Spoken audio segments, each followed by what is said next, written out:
অভিনেত্রী মানসী সেনগুপ্ত পরিচালিত এটা আমাদের গল্প ছবি মুক্তির আগেই বিতর্কে জড়িয়ে পড়েছে। প্রযোজক দীপঙ্কর বন্দ্যোপাধ্যায় অভিযোগ করেছেন, ছবির জন্য তিনি মানসীকে 26,28,000 টাকা দিয়েছিলেন, কিন্তু সে টাকা এখনও ফেরত পাননি।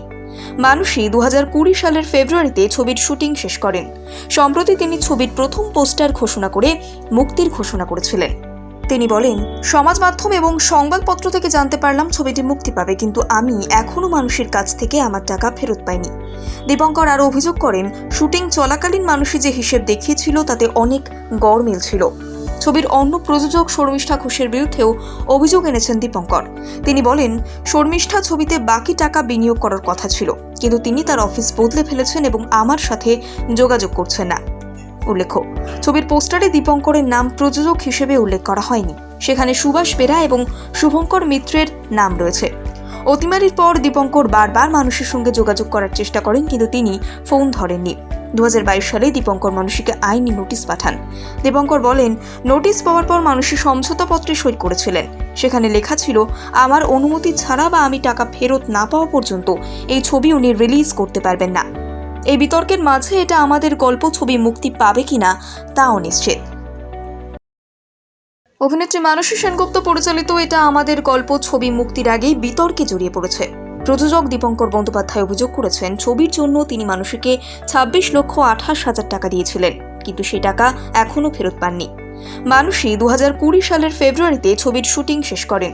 সম্প্রতি তিনি ছবির প্রথম পোস্টার ঘোষণা করে মুক্তির ঘোষণা করেছিলেন।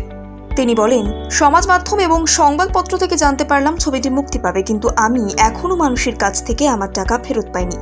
দীপঙ্কর আরও অভিযোগ করেন, শুটিং চলাকালীন মানুষই যে হিসেব দেখিয়েছিল তাতে অনেক গড়মিল ছিল। ছবির অন্য প্রযোজক শর্মিষ্ঠা ঘোষের বিরুদ্ধেও অভিযোগ এনেছেন দীপঙ্কর। তিনি বলেন, শর্মিষ্ঠা ছবিতে বাকি টাকা বিনিয়োগ করার কথা ছিল, কিন্তু তিনি তার অফিস বদলে ফেলেছেন এবং আমার সাথে যোগাযোগ করছেন না। উল্লেখ্য, ছবির পোস্টারে দীপঙ্করের নাম প্রযোজক হিসেবে উল্লেখ করা হয়নি। সেখানে সুভাষ বেরা এবং শুভঙ্কর মিত্রের নাম রয়েছে।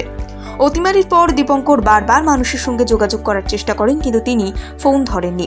2022 সালে দীপঙ্কর মানুষীকে আইনি নোটিশ পাঠান। দীপঙ্কর বলেন, নোটিশ পাওয়ার পর মানুষী সমঝোতাপত্রে সই করেছিলেন। সেখানে লেখা ছিল, আমার অনুমতি ছাড়া বা আমি টাকা ফেরত না পাওয়া পর্যন্ত এই ছবি উনি রিলিজ করতে পারবেন না। এই বিতর্কের মাঝে এটা আমাদের গল্প ছবি মুক্তি পাবে কিনা তা অনিশ্চিত। অভিনেত্রী মানসী সেনগুপ্ত পরিচালিত এটা আমাদের গল্প ছবি মুক্তির আগেই বিতর্কে জড়িয়ে পড়েছে। প্রযোজক দীপঙ্কর বন্দ্যোপাধ্যায় অভিযোগ করেছেন, ছবির জন্য তিনি মানসীকে 26,28,000 টাকা দিয়েছিলেন, কিন্তু সে টাকা এখনও ফেরত পাননি। মানসী 2020 সালের ফেব্রুয়ারিতে ছবির শুটিং শেষ করেন।